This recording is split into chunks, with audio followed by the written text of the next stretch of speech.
Didier Drogba est l'un des rares footballeurs qui sont admirés par des millions de personnes aux quatre coins du monde. Mais connaissez-vous réellement l'histoire incroyable de son enfance? Sans beaucoup tarder dans l'introduction, passons tout de suite à l'histoire. Alors, Whoa. Come on, guys. Subscribe. Right now.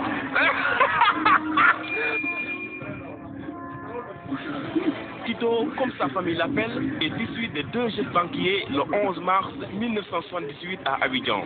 Né avec le nom complet Didier Yves Drogba Tebeli, sa jeunesse était tout sauf facile. Les conditions de vie de son village natal étaient rudes. Il avait vécu plusieurs fois de faim qui a marqué le début de sa jeunesse et ravagé aussi sa famille. Une situation économique très dure qui a obligé des milliers d'Ivoiriens à fuir leur pays pour joindre principalement la France, qui a été à l'époque considérée comme une destination de réfugiés pour tous les migrants ivoiriens. Au cours de son enfance, Didier Drogba souffrait d'une malnutrition qui limitait sa croissance physique. Ses parents avaient du mal à s'en sortir malgré leurs emplois bancaires locaux, mais avaient quand même prévu d'envoyer Didier Drogba en France par le biais de son oncle Michel Goba lorsqu'il atteindra l'âge de 5 ans. Son oncle faisait partie des premiers migrants qui ont fui vers la France en raison des difficultés rencontrées en Côte d'Ivoire, et il avait beaucoup de chance d'intégrer un club de division inférieure en tant que footballeur professionnel.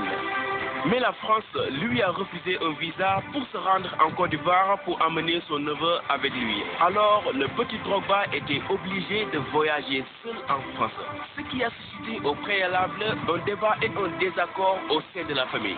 Je vous laisse imaginer le risque de laisser votre propre enfant de 5 ans qui ne connaît absolument rien prendre un avion pour faire des heures de voyage seul.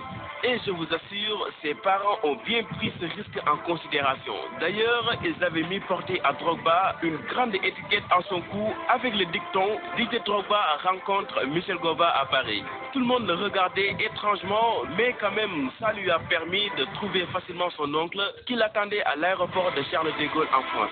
Alors, il faut noter aussi que tous ces risques et sacrifices que les parents de Drogba ont fait, c'était juste pour que leur fils puisse faire de bonnes études et trouver un bon job. Ils ne voulaient pas qu'il devienne footballeur comme son oncle, mais les points de vue sur l'avenir du petit Drogba étaient différents entre Michel Goba qui voulait que son neveu devienne un footballeur professionnel et les parents de Drogba qui voulaient que leur fils devienne banquier comme eux. Mais ils ont fini par trouver un accord sur le fait de combiner le football avec les études. Alors Didier quitta l'académie de football que son oncle lui avait inscrit pour joindre l'équipe de football junior de son école.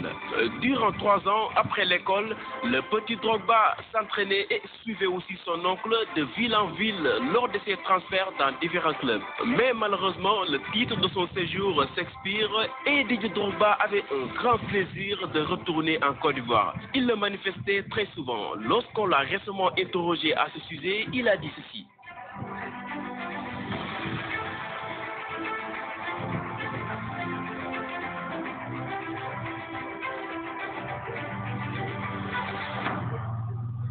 Alors Tito rentre en Côte d'Ivoire chez ses parents à l'âge de 8 ans, mais son retour ne s'est pas vraiment bien passé. Son petit frère Joël venait à peine d'avoir 1 an et la situation qu'il avait laissée derrière lui continuait toujours de faire des ravages. La situation est telle que ses parents ne peuvent plus payer ses frais de scolarité, ce qui l'a poussé à suspendre ses études. À un moment donné, Didier Drogba commençait à jouer au football au niveau local. Pendant 3 ans, il se rendait sur les terrains de football à proximité pour s'entraîner avec des amis. À 11 ans, ses 2 parents perdent leurs emplois et la situation devient beaucoup plus compliquée. Leur seul espoir était son oncle, Michel Goba, qui auparavant n'était pas d'accord de laisser le petit Drogba quitter la France. Mais heureusement, Goba leur a envoyé de l'argent pour que son neveu revienne encore en France. Son oncle a honorablement respecté le souhait de ses parents en lui laissant continuer poursuivre ses études tout en jouant du football. Très vite, Didier Drogba persiste et obtient une poste dans le club de football pour jeunes Levallois SP où son oncle lui avait rallié. Didier Drogba se consacrait au ballon à temps partiel parce qu'il était strictement déterminé à terminer ses études avant de se mettre au football à temps plein. D'ailleurs, lorsqu'il avait redoublé à l'école, il était privé de football pendant 1 an. Mais il a fini par rejoindre son club après avoir pris une licence et commence à effectuer des apparitions avec le club senior dans la National 2 lors de la saison 96-97. C'est à l'âge de 21 ans que Drogba a obtenu finalement son diplôme en comptabilité. Il peut se consacrer désormais au football à temps plein. À l'été 1999, Didier Drogba signe son premier contrat professionnel au Mans, mais évolue en tant que remplaçant de l'attaquant Daniel Cousin et entre en jeu le plus souvent en fin de match, ce qui était un peu difficile pour lui de dévoiler son talent. Mais en janvier 2002, il quitte Mans pour Guingamp où il a aidé le club à éviter la relégation en deuxième division. Cet honneur lui a permis également d'être transféré à Marseille pour la saison 2003-2004 où il a marqué 32 buts en 55 matchs et remporte le titre de joueur de l'année de la Ligue 1. Ce qui lui a permis aussi d'être le cible de plusieurs grands clubs européens et le club londonien a payé un montant de transfert d'environ 36 millions de dollars pour s'emparer de lui. À la sélection nationale, il persiste et marque son tout premier but le 11 février 2003 lors d'un match face au Cameroun. Ensuite, il amena son pays en finale de la Coupe d'Afrique des Nations en 2006, puis conduit les éléphants dans la même année au Mondial en tant que capitaine de la sélection. En février 2007, il inscrit pour la première fois son nom au palmarès du joueur africain de l'année en devançant Samuel Eto'o, récompensé lors des 3 éditions précédentes. En Europe, Didier Drogba devient le premier footballeur africain à atteindre la barre des 100 buts en Premier League lors d'une rencontre face à Stoke City en mars 2012 et remporte aussi la Ligue des Champions en donnant le Chelsea la victoire lors de la série des tirs au but. Ce qui fait de lui l'un des 10 meilleurs joueurs de l'histoire de Chelsea et incontestablement l'un des footballeurs légendaires qui font la fierté du continent africain. Après 8 saisons, durant lesquelles il a inscrit 157 buts en 341 matchs, toutes compétitions confondues, Drogba quitte le club londonien pour aller à Shanghai chinois en 2012 et devient le 6e joueur le mieux payé au monde. Puis il rejoint Galatasaray en 2013 avant de retourner à Chelsea en juillet 2014. Alors que diverses équipes sollicitent ses services, il décide de s'engager pour 18 mois auprès de l'Impact de Montréal le 27 juillet 2015. Il signa son dernier contrat en janvier 2017 avec le club Phoenix Rising FC avant de mettre un terme à sa carrière le 9 novembre 2018.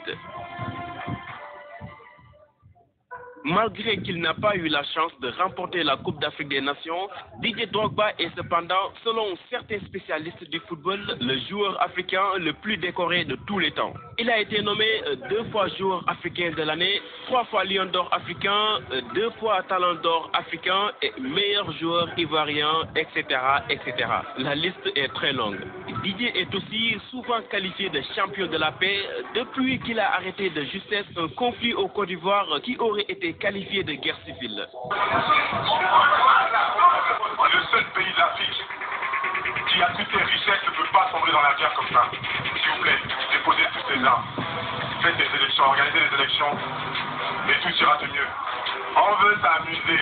Arrêtez-vous, on veut s'amuser. Grâce à son intervention héroïque, il a été classé dans la liste des 100 personnalités les plus influentes au monde du magazine Time.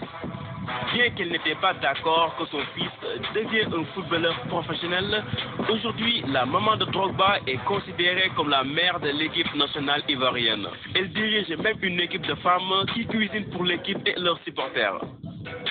Drogba s'est marié avec la Malienne Diakité Lala. Le couple a 3 enfants, dont Isaac Drogba, l'aîné, qui suit les pas de son père, Iman Drogba et Kieran Drogba.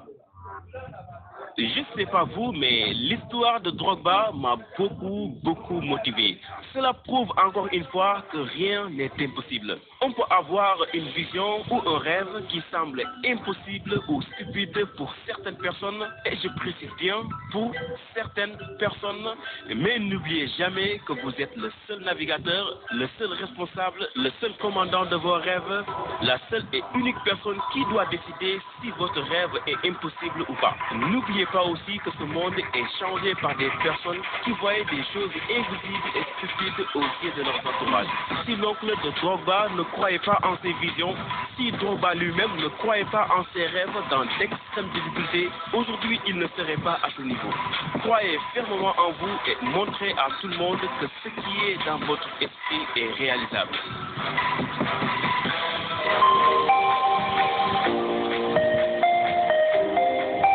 Whoa. Come on, guys. Subscribe. Right now.